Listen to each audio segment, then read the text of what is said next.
بسم الله الرحمن الرحيم. هنبدأ النهاردة نكتب أول كود في الكورس بتاعنا.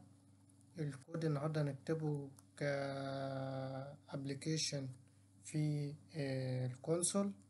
بنبدأ بالكونسول ليه؟ لأن الكونسول سهل والتعامل معاه بسيط جدا، ده بس عشان البداية. في الأول هتروح تفتح الفيجوال ستوديو زي ما احنا قلنا، لازم تبقى مسطب فيجوال ستوديو 22. هتروح تقول له create a new project.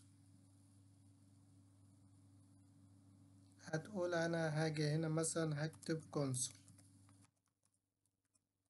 عندي بقى كذا كونسول، في سي شارب ده اللي هو الكور شايفين، وهنا في فيجوال بيزك، وهنا في سي شارب اللي هو الدوت نت العادي، وفي لو في كمان في الاف شارب برضو تبع الدوت نت.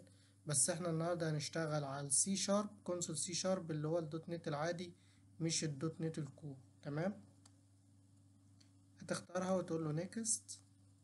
هقول له مثلا my first app مثلا. هنا الكونفيجريشن بتاعتي علشان انا كونفيجر البروجكت بتاعي، واقول له ان السوليوشن نيم هو هيبقى نفس المكان، واقول له بليس السوليوشن والبروجكت في السيم دايركتوري، ما عنديش مشكلة. وهنا لو انا عايز اغير المكان بتاعه اغيره عادي، ممكن اسميه ايه my first app في الدرايف دي عندي. بعد كده انا هختار ان هو هيشتغل على 4.8. تمام، ده الفيرجن بتاعت الدوت نت اللي انا عايزه يشتغل عليها، وهقول له create.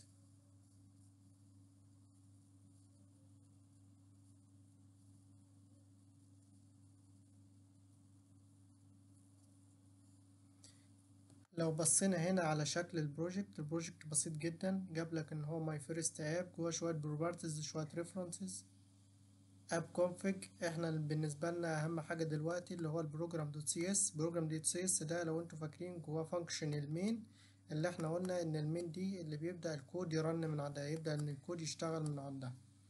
في شويه يوزنج فوق علشان يخلوا السيستم يشتغل، دول شويه المكتبات لو انتوا فاكرين. احنا قلنا بيئه الدوت نت بتوفر لي شويه مكتبات بتساعدني ان انا اشتغل عليهم.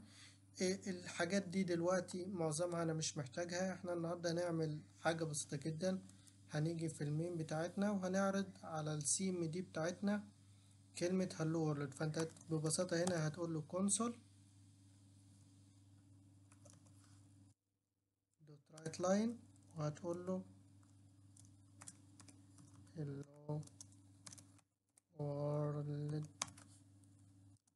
علامة استفهام لذيذة كده مثلا، ونقفل كده. ولازم نقفل بسيمي كولن. تمام، ولازم نقول له هنا برضه كونسول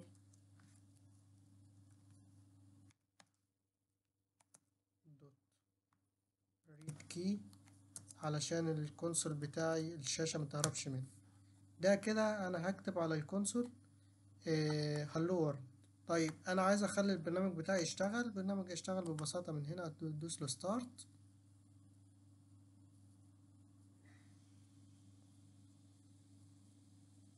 شايفين هنا كتب لك هلو وورلد. ببساطة جدا انت عملت اول برنامج في حياتك باستخدام السي شارب. تضغط اي كي مثلا هلو وورلد مثلا. my name is أيمن سيد. هتضغط على ستارت، طلع لك my name is أيمن سيد، ومستني إن أنت تضغط أي زرار، فهو كده هيقوم إيه قافل البروسيس. كده ده أول بروجكت عملناه، أو أول مشروع عملته في حياتك باستخدام السي شارب.